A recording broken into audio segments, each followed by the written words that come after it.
que le Seigneur Jésus-Christ vous bénisse. Et comme j'avais promis que dès que je termine, je vais toutefois encore filmer. Eh bien, j'ai fini mon ménage, je suis en train d'arranger la chambre. Dieu m'avait poussé d'arranger la chambre. Je suis tellement fatiguée. Je suis fatiguée, très fatiguée. Voilà. Alors, ce que je peux vous dire, c'est tout simplement que je finis.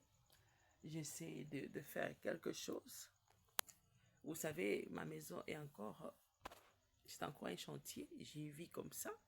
Parce que Dieu m'impose ça. Et vous savez, dans la vie, il faut toujours être humble.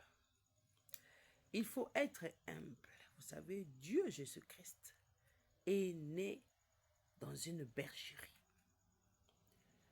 Et ce n'est pas que Joseph et Marie ne voulaient pas ce qu'ils naissent dans un bon endroit. Ils voulaient bien. Mais le diable l'avait tellement compliqué. Et il ne voulait pas que Jésus soit honoré.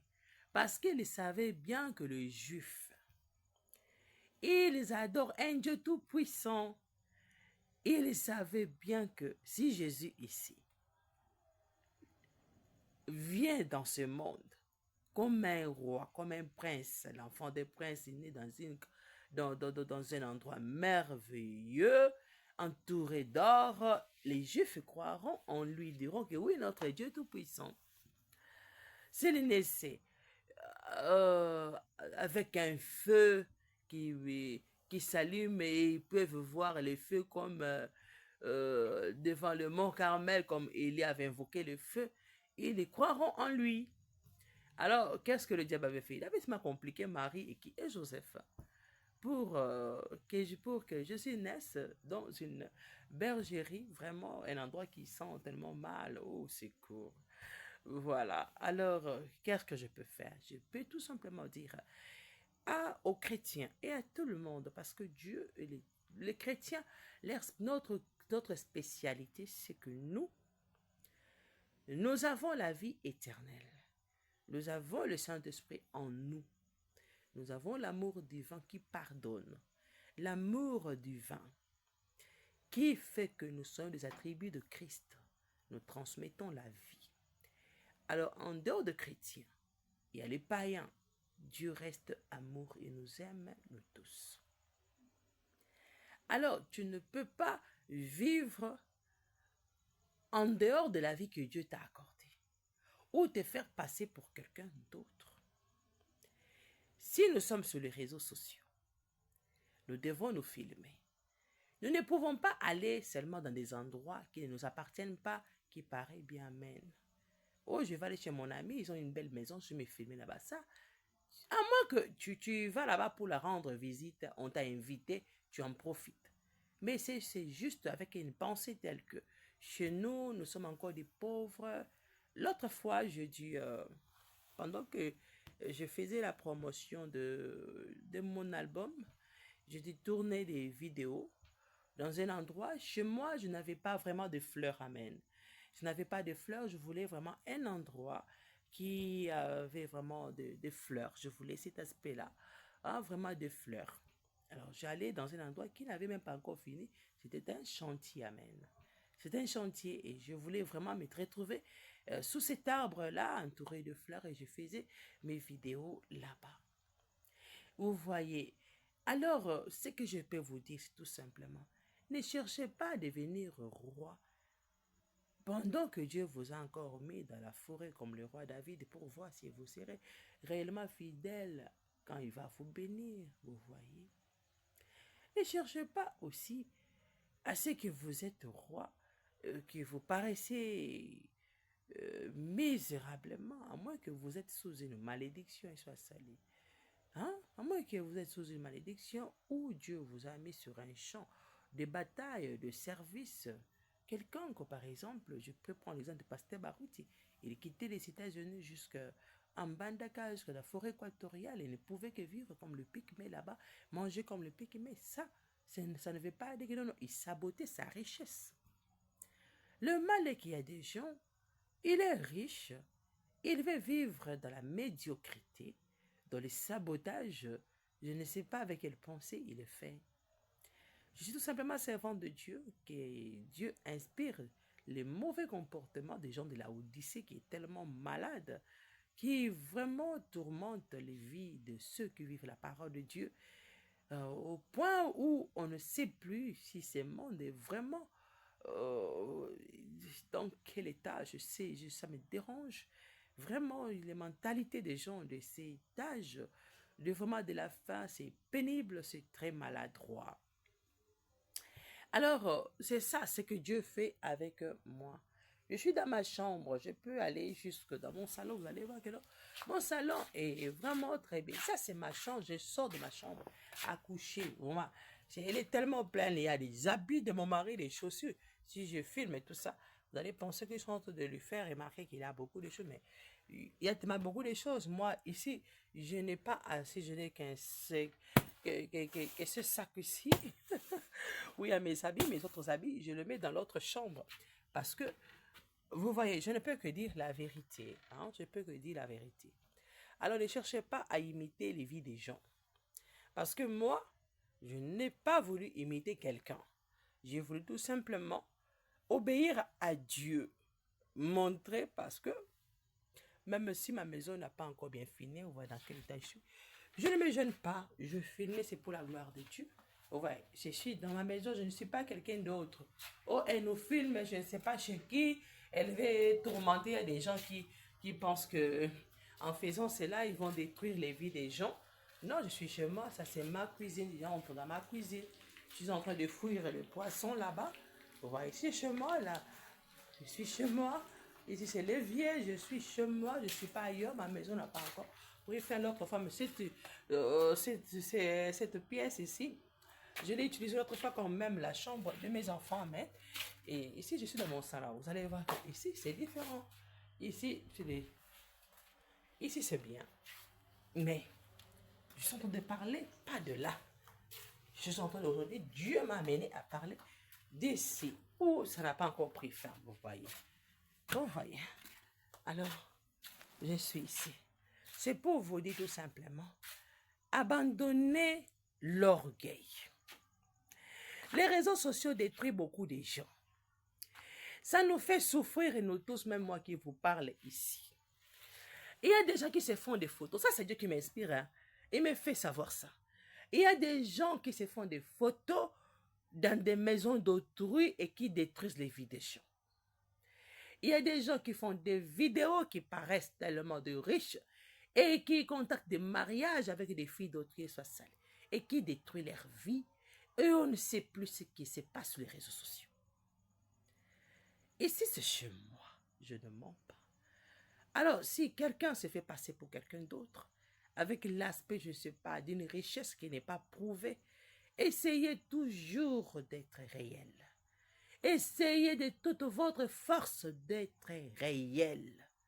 Hein? Ne vous faites pas passer pour une imagination, amen, une vie imaginaire. Soyez réel. Regardez-moi, je suis réel. Je ne me gêne pas de ma vie. Dieu m'a mené à vivre comme ça. Il veut que je monte. Si je me fâche, si j'insulte quelqu'un, si il faut que je veux parler de ça. Dieu a parlé des faiblesses du roi David. Ça ne va pas m'enlever ma chrétienté. Ça ne va pas me faire rater l'enlèvement. Amen. Ça ne va pas m'enlever la grâce que Dieu m'a accordée d'être servante de Dieu. Ça ne va pas m'enlever la puissance de Dieu qui est en moi. Ça va tout simplement aider quelqu'un à savoir que s'il tombe, s'il commet un péché, il ne doit que réparer cela, demander pardon à Dieu. Et s'il montre à quelqu'un qu'on lui a fait du mal et qu'il a adopté une bonne attitude, la personne peut se dire, je peux aussi imiter ça. C'est une bonne chose. Alors, mes chers frères et sœurs, écoutez-moi, je suis servante de Dieu, je ne vous supplie pas. Je n'ai pas le langage à supplier les gens de la Odyssée. Je les impose. Ils m'ont imposé la souffrance. Ils m'ont imposé une bataille contre le démon et sa salie. Hein? Une bataille. Et les gens pour qui je combats, pour qui je pleure la grâce de Dieu, ce sont les gens qui me sabotent et soient salés. Ce sont les gens qui me ridiculisent, qui ne croient même pas en moi. Amen. qui ne croient même pas au travail que Dieu m'a donné. Et pourtant, quand les diables les envoient, ces démons qui me font souffrir, c'est moi qui souffre pour les chasser. Alors, je peux tout simplement vous dire ceci. Les réseaux sociaux, ce n'est pas pour détruire les vies des gens. Ce n'est pas pour se faire passer pour quelqu'un d'autre, pour prendre la parcelle d'autrui, rendre celle-là la vôtre. L'église d'autrui, rendre celle-là la vôtre. Le mari d'autrui, les rendre votre mari.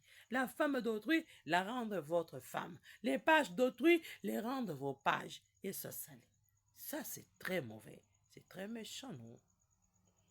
Ne voyez-vous pas, si Dieu ne nous avait pas donné ces réseaux sociaux, qui a même l'argent? Amen. D'envoyer ces vidéos sur des chaînes pour payer je ne sais pas combien d'argent ils sont salis. Vous saurez que Dieu nous ramène à aller encore dans des chaînes. Amen. Vous saurez faire ce que vous faites avec la tête là. Hein? D'insulter les gens sur les réseaux sociaux. Vous ne saurez pas, hein, qu'ils soient salis. Alors, écoutez-moi très bien. Écoutez-moi très bien. C'est l'âge de la Odyssée. Vous voyez, pendant que je viens de vous parler ici, il y a des démons qui me menacent. Ils soient salis. Parce que le diable n'aime pas que j'aide les gens. Ils soient salis. Mais, pourquoi je tiens? Il y a l'amour qui me garde. Jésus est amour. Et je n'ai que l'amour en moi. Il m'arrive de m'énerver comme tout serviteur de Dieu, qui est un véritable don de Dieu, qui ne supporte pas le péché. Amen. Qui ne supporte pas le mal. Ça m'arrive de m'énerver et soit salé. Et Dieu m'amène trop souvent à détruire ce péché-là. Il soit salé. Mais ça ne m'enlève pas l'amour. Amen. Je suis toujours avec cet amour. Je l'ai toujours en moi. Alors je vous en supplie. Je vous en supplie. Aimons-nous les uns les autres. Le marié, supportez. Je ne peux pas vous garantir la paix dans le mariage. Je sois seul. Je ne peux pas. Je serai une menteuse. Je vais vous mentir tout ce que je peux vous dire. Si vous êtes bon, considérez-vous bon. Même si votre mari ou votre épouse témoigne le contraire. Amen. Même si vos enfants témoignent le contraire. Si vous ne vous reprochez de rien devant Jésus-Christ, tenez-vous tranquille. Continuez votre chemin. La paix dans le mariage, je ne vous garantis pas ça. C'est la bataille. Hein? Il faut l'imposer. Il faut l'accepter en vous. Ça signifie quoi? Accepter que Jésus-Christ est Jéhovah Shalom. Ça signifie tout simplement que lorsqu'on va produire les troubles dans votre maison, soyez en paix. Cherchez la paix. Ça signifie, faites passer la pression. Ça peut t'arriver de t'énerver, mais ne prends pas beaucoup de temps avec ta colère. Amen. Chante pour Dieu. Écoute un cantique qui va t'aider. Travaille, amen. Cherche à faire quelque chose qui va rendre ton ami heureux. Pas ce qui va l'indisposer. Ouais, c'est tout ce que je peux dire. Hein. Quelque chose de bien. Que Dieu vous bénisse. Je ne sais pas beaucoup à dire. Je suis tellement fatiguée. J'ai soulevé le matelas moi-même. J'ai soulevé le lit. Vraiment, c'est la garde-robe. J'ai soulevé ça. J'ai soulevé vraiment des choses pour les reclasser autrement. Je suis tellement fatiguée. J'ai mes enfants qui m'attendent là-bas au salon. Je dois sortir. Eh bien, je suis là. Je suis toujours l'épouse et mère. Je suis servante de Dieu. Vraiment, je vous en supplie. Le marié, je vous en supplie. Je ne suis pas quelqu'un à dire, oh, tu n'es pas modèle, tu n'es pas modèle, tu es quelqu'un avec des problèmes, tu es quelqu'un qu'on menace, tu es quelqu'un qui ne nous est pas utile. C'est pour ça que je vous ai utile, amen. C'est pour ça que je vous suis... c'est pour ça que je vous suis utile. Je vous ai utile, je vous suis utile. Dans tous ces sens-là que je peux utiliser cette utilité avec tous ces deux verbes. Le verbe je suis utile et j'ai en moi l'utilité et je vous donne cette utilité pour vous dire que nous sommes à la dernière seconde de ce siècle mauvais. Ne pensez pas avoir la paix ou vous allez marcher avec le diable lui-même. Yes, sali. Ou vous serez amis au diable. Et quand vous êtes amis au diable, vous êtes un antichrist. Et quand vous êtes un antichrist, vous avez ce qu'on appelle la perdition.